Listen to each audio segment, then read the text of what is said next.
जुलाई अगस्त के महीने में स्वामी जी सेहत का तो ख्याल रखना बेहद ज़रूरी हो जाता है।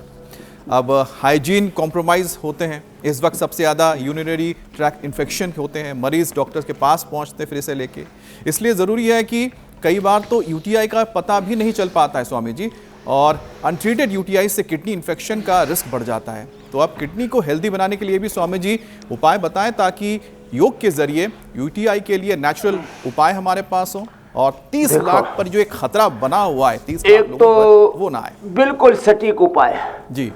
एक सिंगल जो है साधन, गोखरू का काढ़ा सबको उपलब्ध है। गोखरू धनिया जो तो सबके घरों में होता है। गोखरू धनिया जो का काढ़ा पी लें।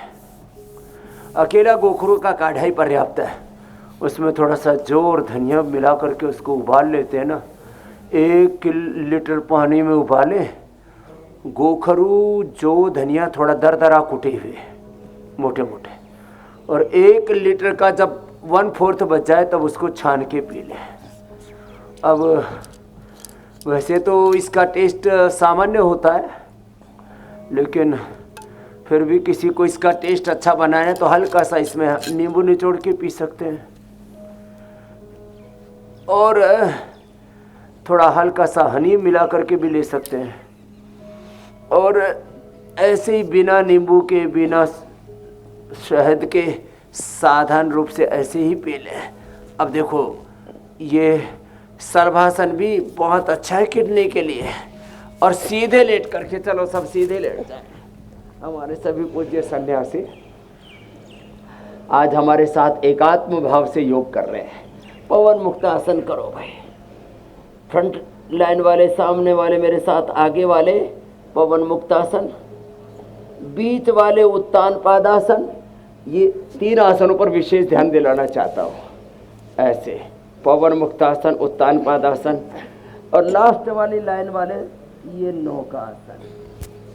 पवन मुक्तासन, उत्तान पादासन, ये नौकासन।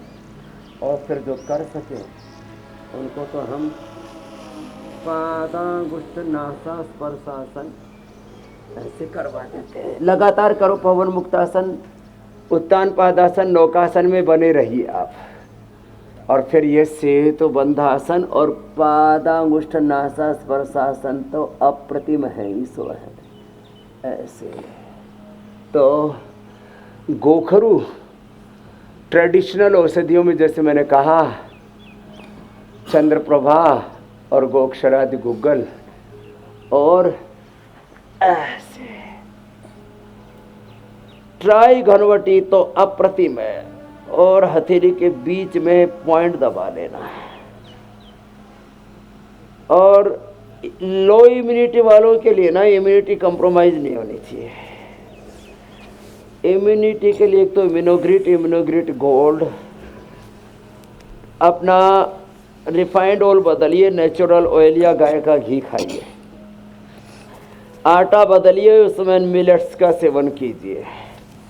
दालों में मूंग की दाल बेस्ट है, वो भी छिलके वाली और पतली खाएं।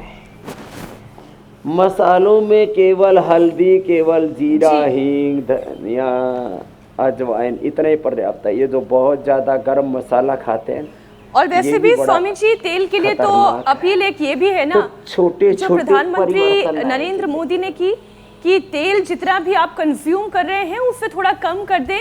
कोशिश करें 1 चम्मच तेल में अगर खाना बन जाए तो ये भी कोशिश की जा सकती है। 20-50% कम कर सकते हैं जी। अच्छा स्वामी जी, मॉनसून में एक और परेशानी है, नमी और ये जो गीलापन है ये कपड़ों से जाता ही नहीं।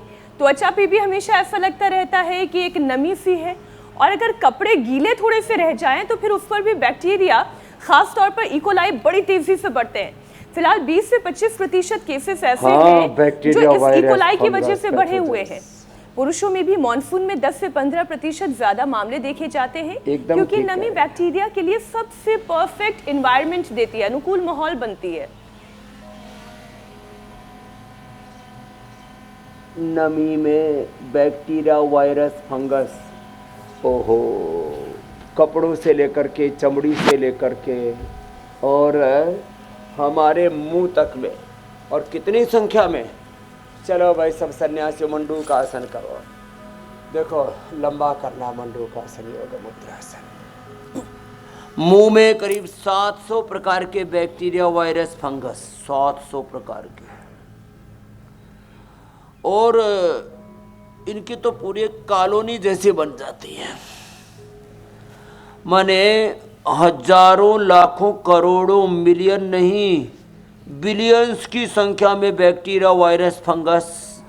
बरसात के मौसम में नमी जब होती है तो हवा में, मिट्टी में, कपड़ों पर, बेडशीट पर, आपके ड्राइंग रूम में, डाइनिंग रूम में, रसोई में, बाथरूम में, किचन में, सब जगह, मतलब ये खतरनाक तरीके से बढ़ जाते हैं। इतनी संख्या इनकी बढ़ती है, ये असंख्य रूप में, अनंत रूप में चारों तरफ से फिर आपको दबोच लेते हैं, घेर लेते हैं। और इन सब के अटैक से अपने आप को प्रोटेक्ट करना है तो योग से बेहतर तो कुछ है ही नहीं। इम्यूनोग्लोबुलिन भी मैंने बताया, और थोड़ा थोड़ा अपनी जीवन शैली में परिवर्तन लाए।